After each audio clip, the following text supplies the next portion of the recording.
When I went to my mom's in New York, it should have been a 5 hour drive, but it took me 8 hours. And that was Oh no. partly the fact that the charging infrastructure was not great from this corridor to that. Every decision I'm making, I have to think about how much am I draining the battery. And so today, Ramsey Zimmerman and I are talking about some of the most common areas that people encounter, from plastics and drinking water to pesticides like glyphosate, and even broader decisions like transportation choices, and how to think about the real world trade offs. Ramsey has a background in environmental science and green building, and I invited him on to explore how these everyday decisions connect to our health and our long term well being. Welcome, Ramsey. Hey, thank you so much, Amy. I see a lot of women in particular posting. I'm a part of a bunch of Facebook groups of non toxic, this, that, and the other thing. And I see a lot of overwhelmed women who feel Sure. like they're trying to be perfect at this whole non-tox living kind of protocol and getting really stressed out about, well, what's the right dish soap to use and how do I avoid all toxins? And then they get more stressed because they're so worried about all these things. And, I continuously see these desperate sort of pleas for help. And Yeah. I feel so sad because I get where they're coming from. This was me maybe 35 years ago. Making people aware is a good thing. There's a lot of toxicity that's happening. One of the things that many people don't realize is that these exposures don't come just from what's inside our homes, but how our food is grown and the larger systems surrounding it. And as an organic grower, I'm very concerned when I see any more toxic synthetic pesticides being permitted. And I personally think glyphosate should be banned. That's where I think those kinds of bans are appropriate, because in our local community, we have a conventional dairy that's pretty large, and they are growing genetically modified corn. And they sprayed twice last season with glyphosate because it's no longer as effective as it used to be. And you see the fields turn orange. Vermont has pretty high phosphate in their soils back from when the government was basically handing out superphosphate to farmers. And one of the things I learned is that glyphosate actually binds with that phosphate in the soil and leaches into our rivers. And there happens to be a river right beyond that field. And then that gets carried into the lakes. And we have an overgrowth of toxic bacteria oftentimes in the summer. I'm no fan of glyphosate. I think it's encouraging that more people are taking it seriously Yeah. and expressing their displeasure and trying to oppose, things like the potential legislation to hold the manufacturers of pesticides immune from prosecution. If somebody is creating a substance that has the potential to kill or sicken people, it seems to me that they should be liable for that. And the biggest and fastest lever to get at large corporations is to make doing what we consider a bad thing very expensive to the corporation. Correct. If they get bad publicity, that can be very damaging to their brands. One of the things that is just so frustrating and almost mystifying to me is just looking at the topic of glyphosate, right? So, huge company that manufactures and sells that. And they have finally been found in courts of law to be the cause of some people's cancer. And yet, Roundup is still in all the hardware stores. People don't really realize that they're using such a toxic pesticide. And I don't know that the awareness of the fact that this product has caused people to become sickened and die does not seem to have a huge impact yet on that company and the production of that particular substance. It takes time, right? So you Yeah. just got to keep putting that message out there and keep applying pressure. Consumer boycotts are quite effective, as I've Yeah, observed over the absolutely. years. And so, if everybody listening stop using Roundup, that would have an impact, at least a small one. But then they might have dandelions. And they could eat them because they're so nutritious as long as they're not sprayed with chemicals. Yeah. They're actually a Yep. really excellent food. We have some organic gardens and grow some of our own vegetables. They just taste so good. The difference is unbelievable. I find that happening in my farm tours all the time. People are blown away when they eat a green bean off the plant or pop a cherry tomato in their mouth while it's still warm. And they're like, oh my gosh, this tastes so So different good. than what you get at the supermarket. And this is where I see so many women get stuck.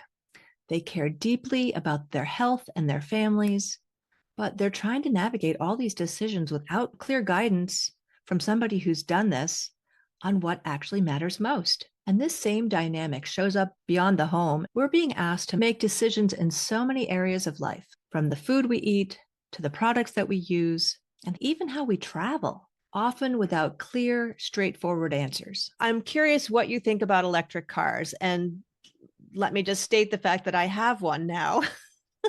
Which was Huh. not necessarily my first choice. I really wanted a hybrid, but I found that when I was trading in my leased Honda CRV, the only really affordable option was the Honda Prologue, the EV. And I have some thoughts about that, but I want to hear yours first. I think electric cars are great in the sense of the technology. Electric cars absolutely have their own issues and limitations. So if you live in an urban area and it's a moderate climate and Yeah. you travel back and forth to work most days, then electric cars are great because Yep. then you can just drive it wherever you need to go and you can plug it in at night. But if you have a longer commute or if you go on frequent trips at a distance or if you live in a cold climate, electric cars are going to be challenging. We're building more of the infrastructure along the highways for chargers. Even the fast chargers take time. But then if it's cold, you might lose up to half of the capacity on your battery based on cold weather. I think it turned out to be like 10 to 15% because I have had that experience of driving locally. If I'm driving an hour and back, it's great. Even in the winter, I'm not quite as comfortable in the cabin as I was Uh-huh. in my Honda CRV where I could just put the heat on. I have Right, seat right, right, right. heaters in my Prologue, but every decision I'm making, I have to think about how much am I draining the battery.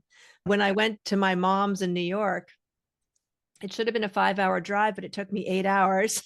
And that was Oh no. partly the fact that the charging infrastructure was not great from this corridor to that. And also because I'd gotten a credit with this particular Honda lease that I had a certain amount of dollars of one particular type of charger. So I had to find that. If I had Yes. gone to the one that was closer on my route, I might have saved myself a little bit of time. But I'm thinking about it from multiple perspectives. We've all heard that the ingredients needed to be extracted to create the batteries are problematic, They like are. lithium. But then again, having to drill for gas constantly, the extraction, the refining, the transport is not ideal.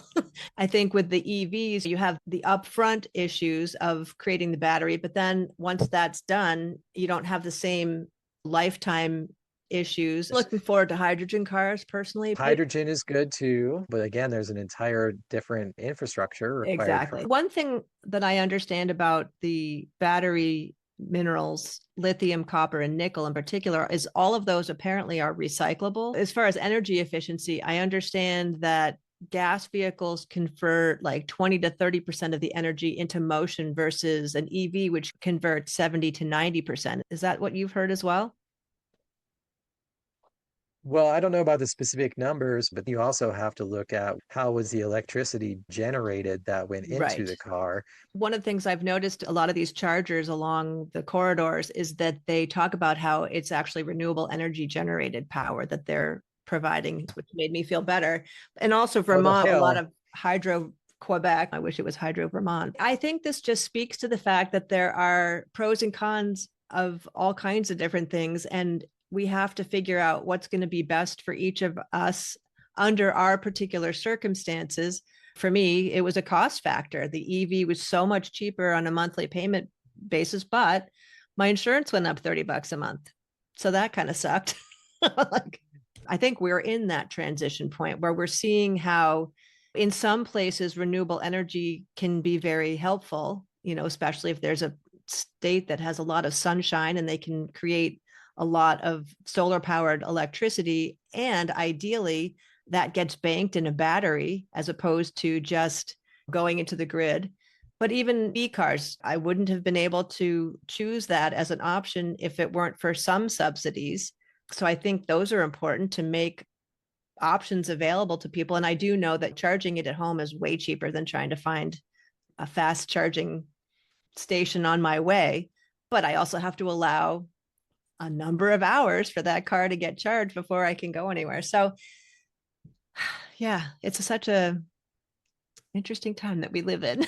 There's one thing that this conversation highlights. It's that so many of the decisions that we're making every day, what to eat, what to drink, what we cook with, and what we bring into our homes, carry consequences that most people were never really taught how to think about.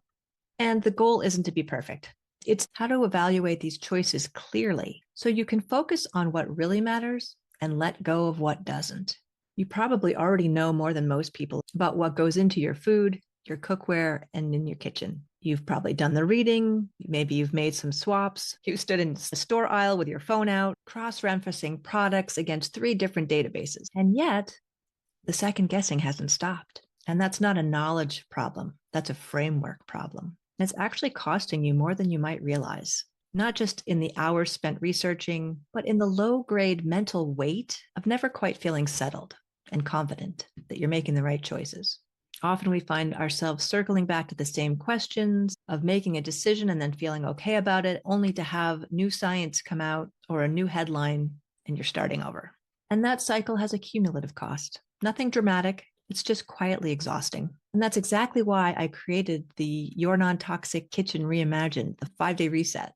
It's designed to help you understand the why behind the choices and how to make these decisions with clarity and confidence so that your kitchen becomes a place that supports your health instead of undermining it. Over the course of 5 focused days with 1 short video each day and simple reflections and suggestions, you'll leave with a repeatable, personalized way to evaluate trade-offs, accounting for your physiology, budget, lifestyle, and values, so that the next question that comes up doesn't send you back to the beginning. You'll find the link in the description below. And as always, thanks for being here, and I look forward to seeing you next week.